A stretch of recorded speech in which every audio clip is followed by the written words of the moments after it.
श्री स्वामी समर्थ, जय स्वामी समर्थ, श्री स्वामी समर्थ, जय स्वामी समर्थ. श्री स्वामी समर्थ महाराजांच्या नामस्मरणाने मी आजच्या व्हिडिओला सुरुवात करते. तर आज आहे ललित पंचमी.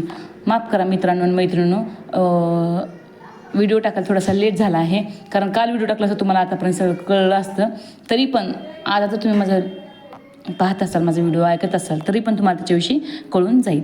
तर आज आहे ललित पंचमी. आज 26/9/2025ला ललित पंचमी असल्याने सकाळी आंघोळ झाल्यानंतर आपल्या संततीस मुलगा मुलगी जे विद्यार्थी आहेत तिला पूर्वेला तोंड करून उभा करून द्यायचं आहे आणि त्याच्या जिभेवर तुळशीनं किंवा तुळशीच्या काडीने किंवा दर्भाच्या काडीने किंवा सोन्याच्या काडीने मधामध्ये बुडवून सरस्वती बीज मंत्र एम हा काढावा. एम हा सरस्वतीचा मूळ मंत्र आहे. हा मंत्र काल्याने सरस्वतीचा हा मंत्र काल्याने मुलं बुद्धिवर्धक मंत्र आहे. मुलांची स्मरणशक्ती प्रचंड प्रमाणात वाढते.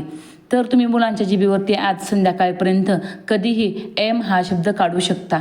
तुमच्याकडे सोन्याची काडी नसेल तर तुळशीच्या काडीने तुम्ही काढू शकता. दर्भाची काडी नसेल तर तुम्ही तुळशीच्या काडीने मुलांच्या जिभेवरती एम हा शब्द काढू शकता. तसेच प्रत्येक महिन्याच्या शुद्ध पंचमी येते, म्हणजेच अमावस्यानंतर येणारी पंचमी महिन्यात एक वेळा येते. त्या पंचमीच्या दिवशी पण तुम्ही मुलांच्या जिभेवरती एम हा शब्द काढू शकता. तर काय सेवा करायच्या आज ललित पंचमीच्या काय सेवा करायच्या आहेत. तर ललित पंचमीच्या दिवशी श्रीयंत्रावर पूजन करून अभिषेकयुक्त श्रीसूक्त षोडशी मंत्र 1 माळ करायचे, कमलात्मक माळ 1 माळ करायचे, लक्ष्मी गायत्री मंत्र 1 माळ करायचे, ललित सहस्रनाम म्हणून कुमकुम अर्चन करावे.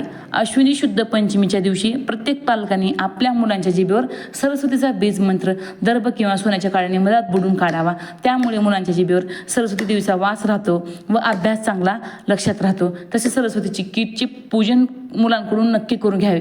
म्हणजे केंद्रामध्ये पण सरस्वती पूजनचं किट मिळते. जरा मला व्हिडिओ अपलोड करायला थोडा वेळ झाला आहे, तरी पण तुम्ही काही नाही केलं, सरस्वतीचं पूजन नाही केलं, तरी पण तुम्ही तुमच्या मुलाच्या जिभेवरती तुळशीची काडी तर मला घरात अवेलेबलच असते. मध तर घरामध्ये असतोच, आपल्या देवाच्या ठिकाणी आपल्याला मध लागतो अभिषेक करते वेळेस. त्याच्याने तुम्ही मुलांच्या जिभेवरती एम हा शब्द काढू शकता, जेणेकरून मुलांच्या लक्षामध्ये राहील, स्मरणशक्ती वाढेल आणि केलेला अभ्यास पण लक्षात राहील आणि सरस्वती मातेचा आशीर्वाद त्यांच्या डोक्यावर कायम राहील. ही माझी छोटीशी सेवा स्वामी महाराजांच्या चरणी अर्पण, कुलस्वामी तुळजाभवानी मातेच्या चरणी अर्पण. तर माझा हा छोटासा व्हिडिओ कसा वाटला, लाईक करा, शेअर करा, सबस्क्राईब करा आणि कमेंट बॉक्समध्ये श्री स्वामी समर्थ लिहायला विसरू नका. श्री स्वामी समर्थ.